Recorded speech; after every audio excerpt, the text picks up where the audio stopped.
During spring, it's important to note that the housing market hasn't crashed or even come close to it.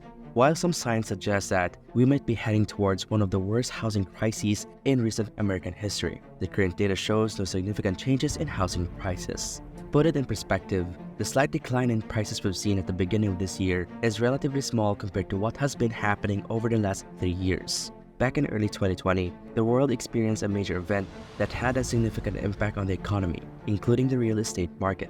From March 2020 to June 2022, the price of the average home went up by a whopping 43%, according to the Case-Shiller Index. This incredible increase was something no one expected. Investors were thrilled as they made millions during this period of rapid growth. Homeowners also benefited, taking out record amounts of money from their homes through equity, while prospective buyers became increasingly frustrated as prices continued to rise month after month. After an incredible 27 consecutive months of almost non-stop price growth, the housing market finally took a breather in June 2022. As I mentioned earlier, the Case-Shiller Index reached its peak, having risen by 43% since March 2020. This marked a turning point in the story. Over the past summer, we saw prices decline for 5 consecutive months, dropping by 3.6% from the peak.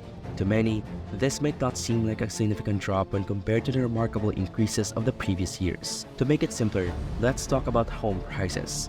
Right now, they have dropped by 3.6%. That might not seem like a lot, but it's unusual. In fact, since 1986, which is a long time ago, home prices have hardly ever gone down by more than 3%. The only times they did were in 2008 and a small drop in 1990. This small drop in prices might not look like a big deal, but it is a sign that something important has changed in the housing market. Some experts think we're in what they call the denial phase of a housing crash. This means that many people who want to sell their homes are refusing to lower their prices. They are pretending that the housing market is still great, but history tells us that it is not these private sellers who control the prices in the housing market. So this drop in prices might be the start of something bigger, like the housing crisis we saw in 2008. In the real estate world, the major players with the power to influence prices are the big house building companies. They construct numerous homes each month and have dedicated teams that determine the right prices. They have a deep understanding of market demand and supply. To encourage sales, they often reduce prices and offer extra perks. Recently, many of these big companies have been doing just that.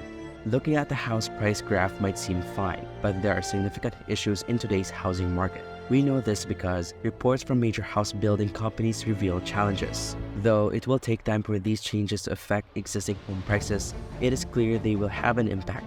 Imagine you're considering buying a house, and a new one nearby becomes much cheaper. It could influence your decision. New houses often set price standards, so when they lower prices, it affects existing home prices as well. But here's the thing. Even though we can see that the new home market is slowing down, it won't instantly undo all the price increases we have seen since 2020. Real estate crashes when prices drop a lot usually take a really long time to happen. It's a slow process that doesn't happen overnight. Home prices reached their peak in July 2006. After that, they started going down slowly. By July 2007, they had only dropped 1.95%. In contrast, in the last 5 months, prices fell more than that. A year later, in July 2008, we were down by 10%. It took a long time for prices to hit the bottom, which happened in February 2012, about 5 years and 7 months later, with a total drop of 27.4%. It took another 5 years to reach the 2006 prices again. So the whole cycle, from the peak to recovery, took 10 years and 6 months. So what I'm trying to show with you in this example is that home prices don't suddenly drop. It's a very slow process. It starts with big companies that build houses, and then it spreads throughout the market. It's a cycle filled with frustration, regret, greed, and a lots of ups and downs. But in the end, the market reaches a point where all the greed gets flushed out of the system. For generations, owning a home has been a big part of the American dream, but right now, that dream is in danger because of some simple math. I made a graph using data from various US sources to see how affordable it is for the average American to buy a home. Starting in 1997, I looked at the median home sale price each year. Then, I calculated the monthly cost for someone who put down 10% of the home's price, paid national average taxes and insurance, including PMI, and used the average interest rate for that year. I compared this monthly cost to the median household income, creating a chart that shows how much of their income the average American would need to spend if they bought an average house each year. This chart helps us see home affordability, and for most of the last 25 years, it's been around 39%.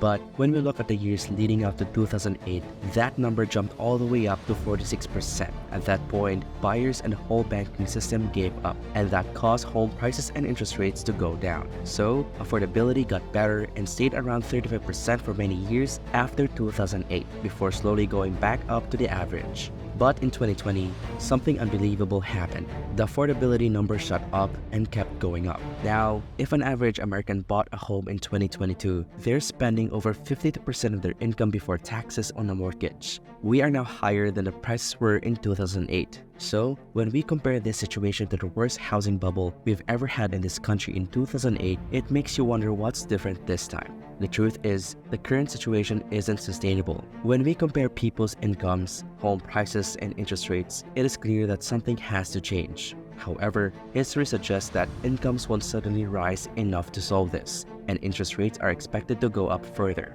That leaves us with one option: home prices. Looking at the data, it is easy to understand why experts are predicting a possible crash. Home ownership has become too costly, even though many people have jobs and higher incomes than before. In summary, the dynamics of the housing market are intrinsically linked to the accessibility of home ownership for everyday individuals like you and me. When the cost of homes exceeds the means of potential buyers, it sets the stage for a potential downturn in home prices. This shift is typically a gradual process, often taking a few years to fully materialize. However, recent market signals, such as those observed during the past summer, may be indicative of a challenging period ahead in the housing sector. This impending transformation is expected to commence with the home building industry itself. As we delve into the activities of major home building companies, it becomes evident that they are facing diminished profit margins and are consequently compelled to lower their prices. This initial wave of price adjustments, while prompted by the realities of supply and demand, often reverberates throughout the broader market. Thanks for watching as always. Please don't forget to like this video and subscribe to our channel if you found it helpful. And please leave a comment telling me what you're seeing in your local housing market at the beginning of this year.